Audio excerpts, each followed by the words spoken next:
Misalnya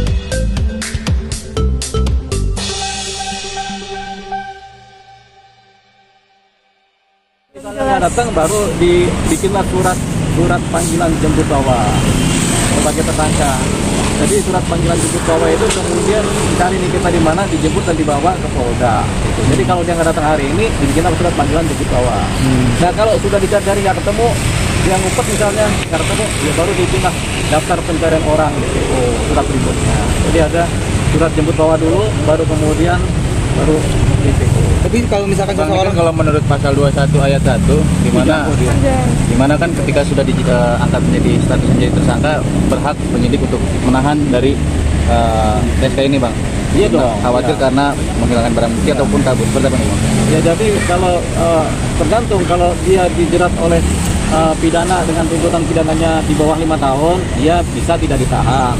Tapi kalau jeratan pidananya dengan pasal-pasal yang ancaman hukumannya di atas 5 tahun, dia tentunya akan ditahan. Gitu. Nah sekarang kita lihat nih, kita ke sana dijerat di pasal berapa aja. Kan ada pasal pencemaran nama baik dengan Undang-Undang ITE. Kemudian ada pasal pemerasan di atas 5 tahun. Kemudian ada pasal TPPU di atas 5 tahun juga. Berarti dia berpotensi untuk ditahan.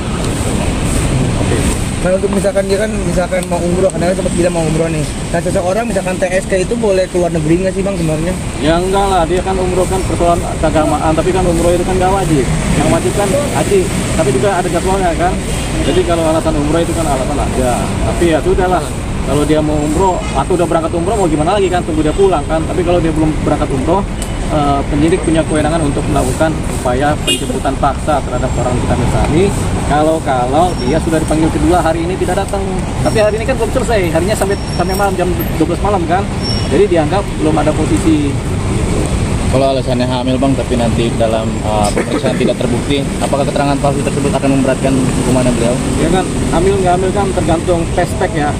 Jadi kalau tespek bilang hamil ternyata kemudian nggak hamil, ya kita nggak tahu juga ya. Tapi yang jelas kalau dia hamil tentunya ada posisi keadaan hamil ya. Jadi apakah dia tetap ditahan itu kewenangan penyidik. Tapi biasanya kadang-kadang yang hamil pun ditahan begitu. Apalagi kalau masih hamil muda itu ditahan. Jadi ada kewenangan penyidikan, termasuk salah satunya karena sakit, karena hamil atau karena berhalangan tetap. Itu kemudian atau ada pembantaran juga, itu kemudian menjadi kewenangan penyidik ya. Nah kalau dia umroh itu persoalan lain lagi. Umroh itu hal yang memang secara agama Islam tentunya ya namanya kunjungan kan, itu boleh iya boleh tidak. Nah tapi di situ kalau dia belum umroh, masih di wilayah Jakarta, ada jemput bawa dari polisian Polda Metro Jaya, ya dijemputlah dia gitu.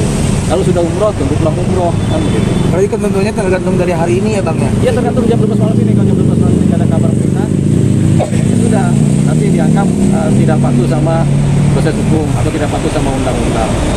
Banyak yang bilang kalau misalnya dia itu adalah seorang yang kebal hukum, Bang. Tapi sebenarnya makna yang dari arti orang yang kebal hukum itu apa sih, Bang? Orang yang kebal hukum itu orang yang nggak pernah bikin pelanggaran hukum, itu dia kebal hukum. Tapi kalau orang yang melakukan pelanggaran hukum, dia pasti tidak kebal hukum, pasti ada proses-proses hukumnya. Jadi yang disebut orang kebal hukum adalah orang yang baik-baik aja, yang hidupnya damai, tidak menipu, tidak berbuat kriminal, tidak mencelakakan orang lain, itu orang yang kebal hukum. Jadi orang yang kemudian tidak melanggar hukum itu disebut orang yang kebal hukum. Tapi kalau orang yang kemudian patut diduga melanggar hukum, ya nggak ada yang kebal hukum. Gitu. Oke.